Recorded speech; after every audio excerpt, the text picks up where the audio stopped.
Family Theater presents Joan Evans, Donna Reed, and Vincent Price. From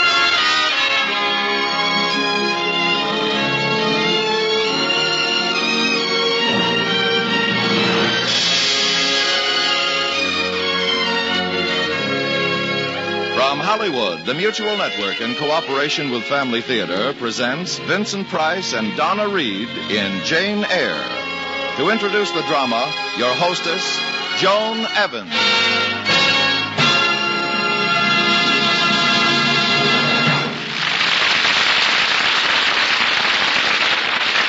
Thank you, Tony Lafrano. Family Theater's only purpose is to bring to everyone's attention a practice that must become an important part of our lives if we are to win peace for ourselves, peace for our families, and peace for the world. Family Theater urges you to pray. Pray together as a family.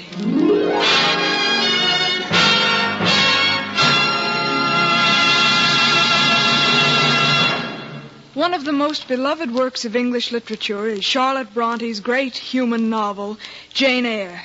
Tonight, Family Theater takes pleasure in presenting Donna Reed as Jane Eyre and Vincent Price as Mr. Rochester. But now to our play in the voice of Jane Eyre.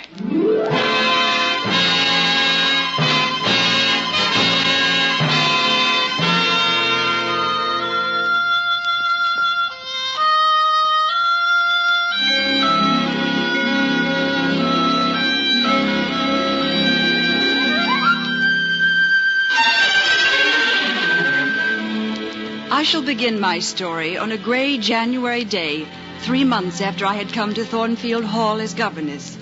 It was growing late in the afternoon when I set out to walk to the nearby village to post a letter. Suddenly, there in the lane, I came upon a man who had been thrown from his horse onto the slippery ice. Are you hurt, sir? Can I help you? No, thank you. It's only a sprain, no broke, no. Sir, you do need help. I live at nearby Thornfield Hall. I could run and bring someone. What's that? You say you live at Thornfield Hall? Yes, I am the governess there. Oh? Whose house is it? Why, Mr. Rochester's. And this Mr. Rochester, what is he like? I don't know, sir. He's been away. I've never met him. Why do you ask? A curious reason. You see, I am Mr. Rochester.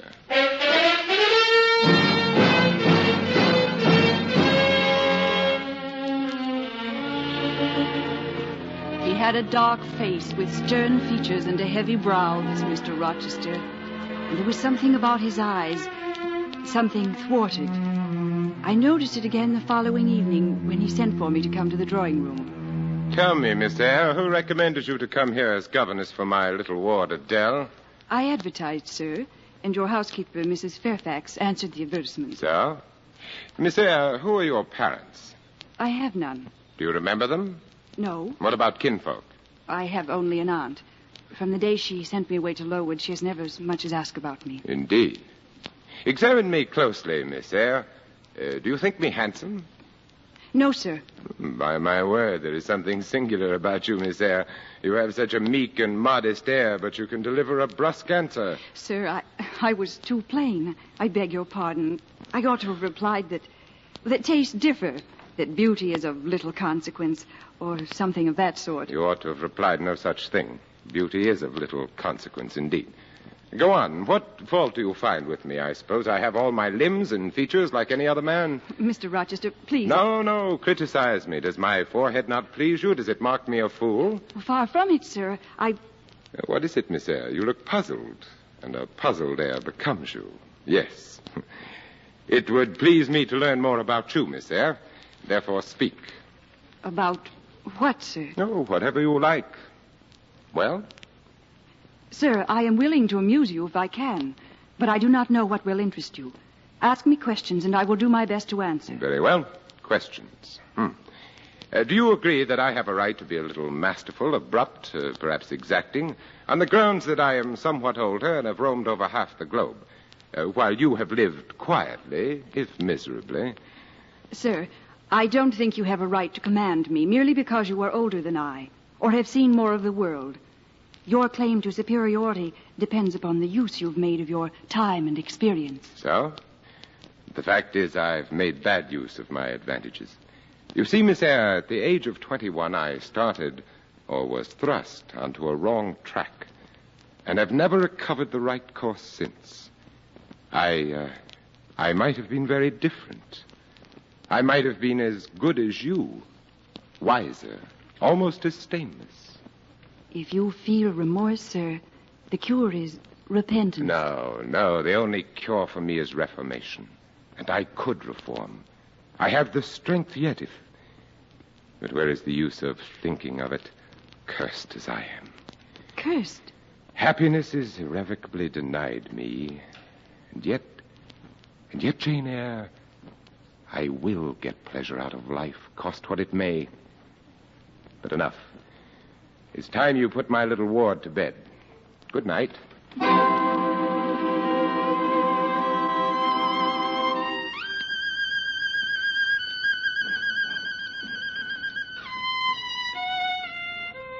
Again and again in the following weeks, Mr. Rochester hinted at the curse which hung over him. And then one night, as I lay awake puzzling over this, I thought I heard a noise at my door. Who's there?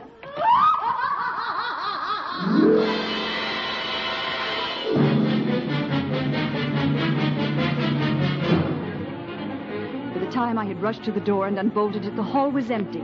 I was about to return to my room when I became aware of something burning. Then I saw that Mr. Rochester's door was open and smoke was billowing forth. I rushed in, roused Mr. Rochester from where he lay on the flaming couch, and remained to help him as he battled the fire. At last, the flames were safely out, and Mr. Rochester took a candle and went up to the 3rd floor, bidding me wait quietly for him. It seemed an eternity that I stood there, waiting. Is that you, Mr. Rochester? Yes, Jane, I have found it all out, Jane. It's as I thought. What, sir? Jane, when you opened your chamber door, did you see anyone? No, sir. But you heard an odd laugh? Yes. It seemed to trail off toward the passage leading to the 3rd floor. And this laugh, have you ever heard it before? Well, at various times I've heard something like it, though never so blood-curdling. You never wondered about it? Oh, I did, but I was told that a woman who sews here, Grace Poole, laughs in that way. Just so. Grace Poole, who sews here, lives on the 3rd floor. But Mr. Rochester... Jane, I'm glad that you are the only person beside myself acquainted with the precise details of tonight's incident. Say nothing about it. I'll account for the fire in some other manner. Very well, sir. Good. Return to your room. I shall repair to the sofa in the library. Yes, Mr. Rochester. Good night. What? Are you quitting me already, and in that way? You said I might go, sir. But not without taking leave, not in that brief, dry fashion. Why, you've just snatched me from a horrible death. How can you walk away as if we were strangers? Mr. Rochester... Jane, the first time I beheld you, I knew you would do me good in some way, at some time. I saw it in your eyes. That expression and smile did not strike delight to my inmost heart for nothing. Now, my cherished preserver, good night.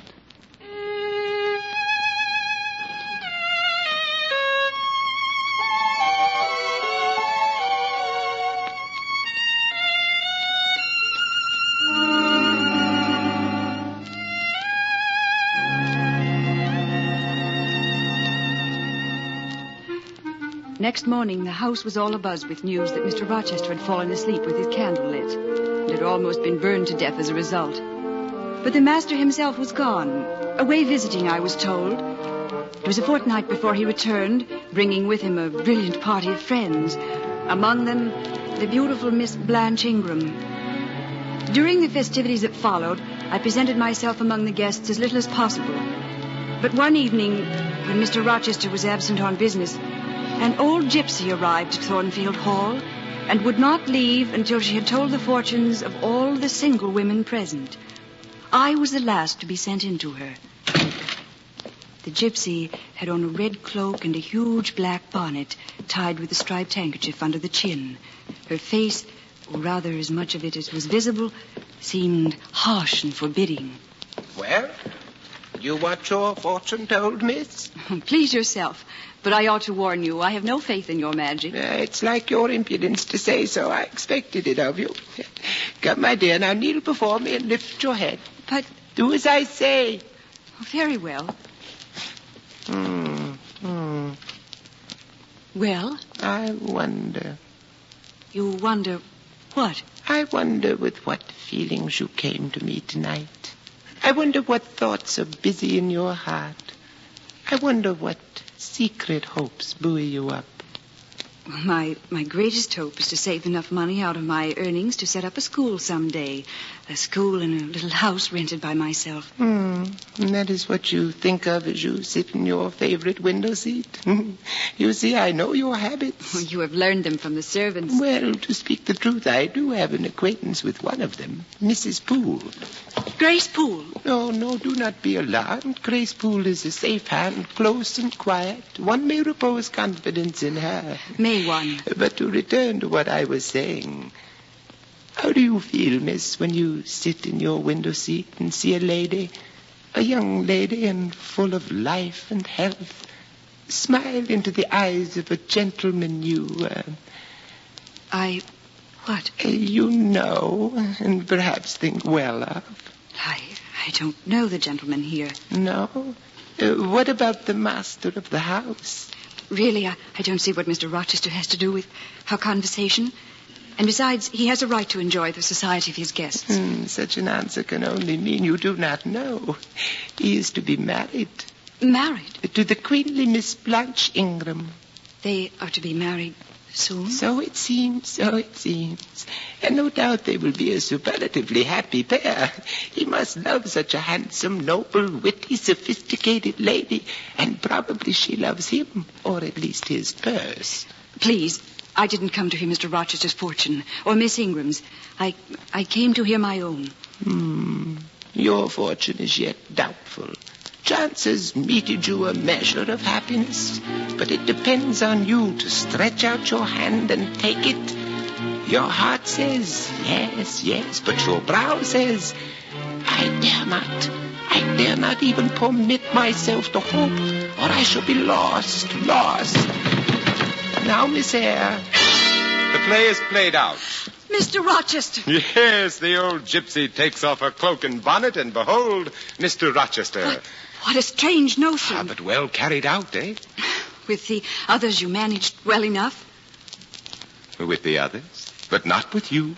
You didn't act the character of the gypsy with me. You've been trying to draw me out or in. It's scarcely fair, sir. But you forgive me, Jane. I can't tell until I've thought it all over. Now, if I have your permission to retire... Please, Jane, stay a moment. No, I want you to tell me what my guests have been doing, what they've been talking about. Your guests? Oh, I forgot. Are you aware, sir, that a stranger arrived here since you left this morning? Stranger? I expected no one. He said he had known you so long that he would take the liberty of installing himself here until you returned. Oh, and did he give his name? Yes, Mr. Mason. Mason? He comes from the West Indies, from Spanish Town in Jamaica, I think. Oh.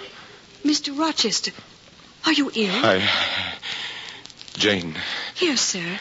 Lean on me. Oh, my little friend. Jane, I wish I were on a quiet island with only you, and trouble and danger and hideous recollections were removed from me. If only I could help.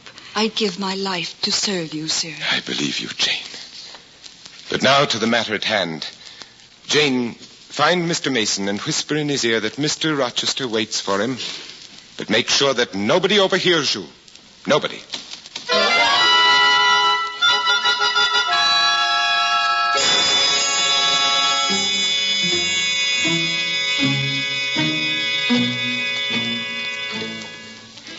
Late that night, I was awakened by an agonizing cry for help. Soon the whole house was aroused. But in the midst of the bedlam, Mr. Rochester appeared from the passage leading to the 3rd floor and sent everyone off to bed again. A servant, he said, had merely had a nightmare. But I knew otherwise, and dressing myself, waited quietly for the summons I felt would come.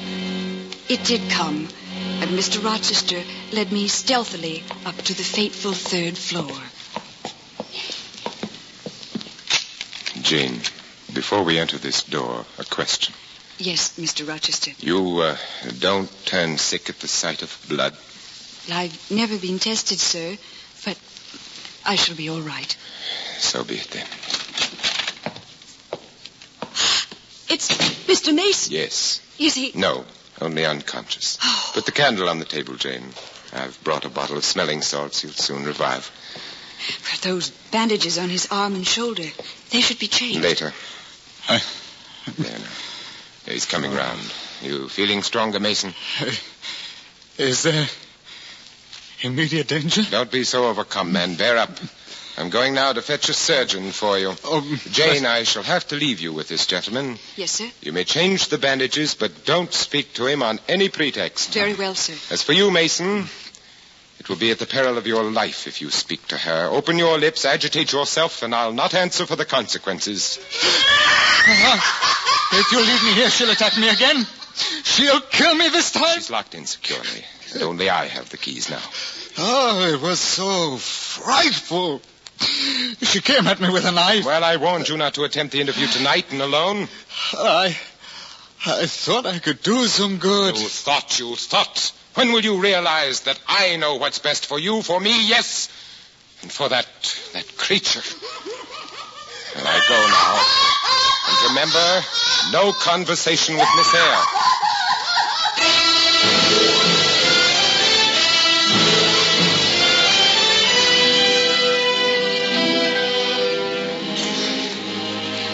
Before dawn, Mr. Mason was spirited away from Thornfield Hall. I thought surely that now Grace Poole would be removed to a safer place. But Mr. Rochester let her stay, turning aside my queries about her in a manner that disturbed me even further. Soon after this, I had to leave Thornfield Hall for a visit to my dying aunt, who wished my forgiveness for her treatment of me as a child. It was a full month before I could return. Jane Eyre, I thought you were never coming home. That is, back to Thornfield. Thornfield is my home, Mr. Rochester. I am strangely glad to get back again to it. And you? What's this? You include me? Wherever you are is my home. The dearest home I have ever known. And yet you wrote to my housekeeper that when I married, you thought it best that my little ward at Dell be sent away to school, and that you yourself would advertise for another position as governess. I'm sure, Mr. Rochester, that you will see the wisdom of my decision. So? Jane, I must tell you now that I have made up my mind to marry. Soon? A month at the most. Then I must advertise at once. Oh, it may not be necessary. My beloved's mother, Lady Ingram, told me of a place that I think will suit you very well in Ireland. Ireland is such a long way off, sir. No matter, a girl of your sense will not object to the voyage or the distance. Not the voyage, but the distance. And then the sea is a barrier. From what, Jane? From England and Thornfield and... Well? From you, sir. Oh, I wish I'd never seen Thornfield. Why, Jane? Why? Because I love Thornfield. And I love it because I've lived in it a full and delightful life. I've been treated as an equal. But most of all, I love Thornfield because I have known you, Mr. Rochester. I see the necessity for leaving you, but it is like looking on the necessity of death. Where do you see the necessity? In the shape of Miss Ingram, your bride. My bride? What bride? I have no bride. But you will have. Yes, I will. I will. Then I must go. Now you must stay. Jane. Dear Jane. It is to you that I offer my hand, my heart, and a share of all my possessions. You... Listen to me, Jane. I love you with all my heart and soul. Say to me, Edward, I will marry you. Edward. Say it, Jane. Edward. Dear Edward, I will marry you.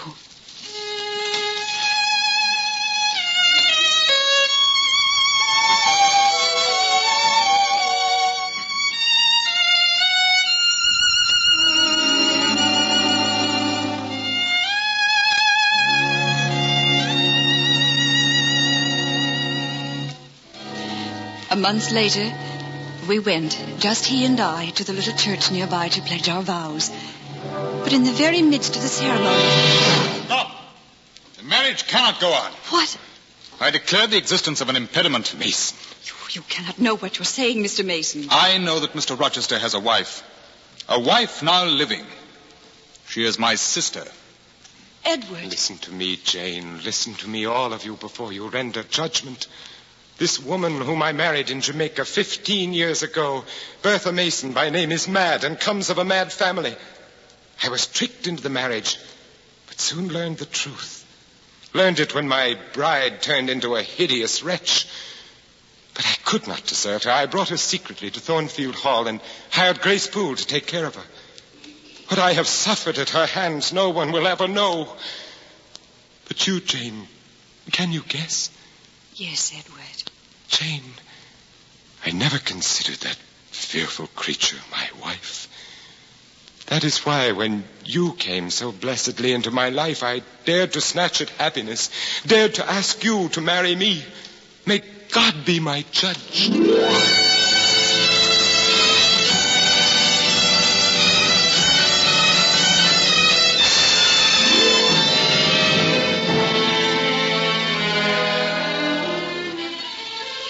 From that moment on, I was as one in a trance.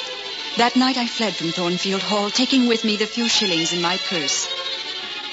As time passed, I never ceased for a moment to think of Mr. Rochester, to long for news of him.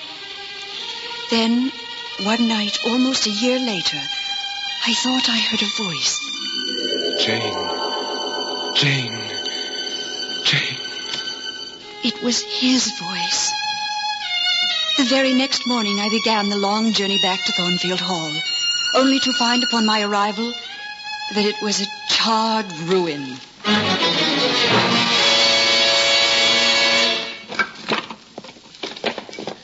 Careful, miss.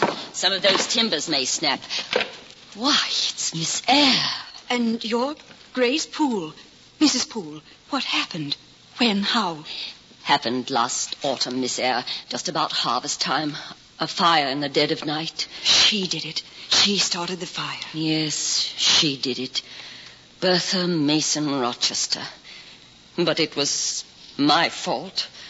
I fell asleep without locking her in. Yes, it was all my fault. Mrs. Poole, was Mr. Rochester at home when the fire broke out? If he hadn't been, I wouldn't be alive today. You see, he got me out of there when all was burning. Then he saw her on the roof, waving her arms above the battlements and shouting fiendishly. We tried to stop him, but he climbed back up to get her. Then, just as he approached her, she jumped. Dead? At peace at last. Were there any other lives lost? I wish with all my heart and soul that I didn't have to tell you this, Miss Eyre. But Mr. Rochester... Oh, no. No, not dead. He lives, but he's blind. But he lives. He lives. Tell me where. At Ferndean, about 30 miles from here. They say he's quite helpless. You can understand why I've never been to see him. The thought that if it hadn't been for me... Mrs. Poole, Grace Poole, is that your voice I hear? Mr. Rochester, it's Mr. Rochester. Edward. My Edward. You are no more surprised to find me here, Mrs. Poole, than I am to be here. But a strange fancy seems to have taken hold of me. 3 nights ago, I could no longer bear the burden of my affliction. And I found myself crying out, Jane, Jane, Jane. And a voice, her voice, answered, I am coming. Today I awoke to find myself irresistibly drawn to these ruins. Mr. Rochester... I know. You think me mad as that woman who was my wife. But I cannot let myself believe that Jane Eyre is dead. I cannot let myself believe that God in his infinite mercy... Edward, give me your hand. Who is it? Who speaks? What extremity of madness! Yes. These are her fingers. Her small, slight fingers.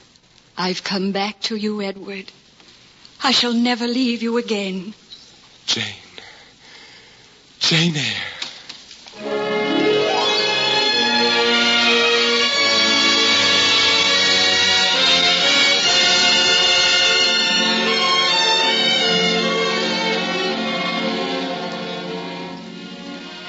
I have now been married 10 years.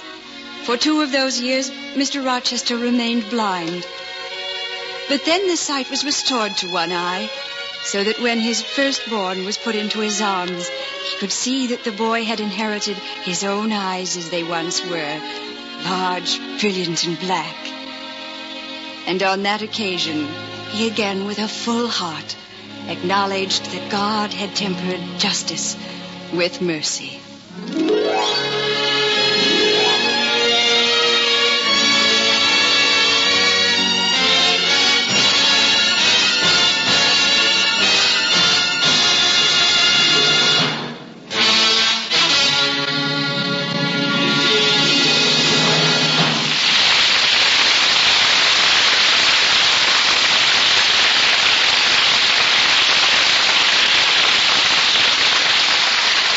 This is Joan Evans again.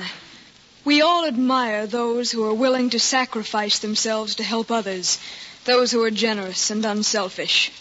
A kind deed is more than the good that is done at the moment, for kindness is something that is passed on from one person to another and can go circulating through the world. People who are cheerful and self-sacrificing are giving to others an inspiration that is passed from one generation to another, an example that can inspire men and women everywhere. And in a home where parents are thoughtful and unselfish, where children are appreciative and thankful and generous, there is a true happiness despite the disappointments and the difficulties of daily life. That's the way every home should be, the way our homes will be, if we have started the daily practice of family prayer, because with God's help, with God's blessing, the family that prays together stays together. More things are wrought by prayer than this world dreams of.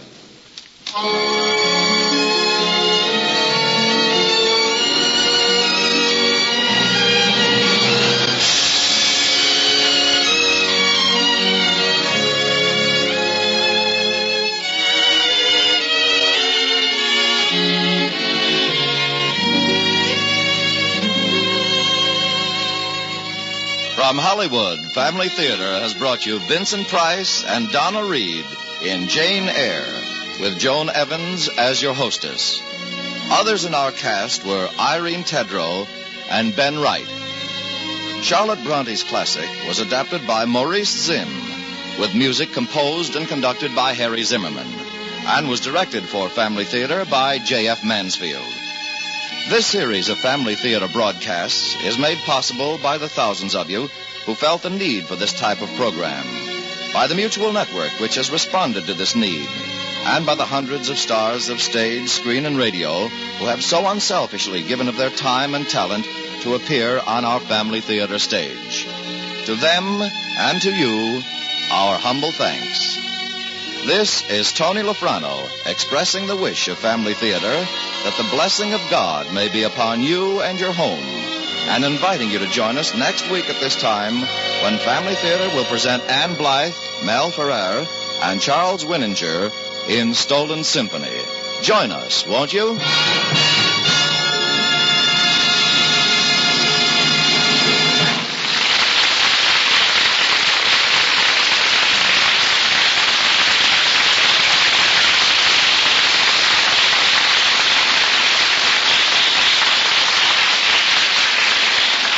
Family Theater is broadcast throughout the world and originates in the Hollywood studios of the world's largest network, the Mutual Broadcasting System.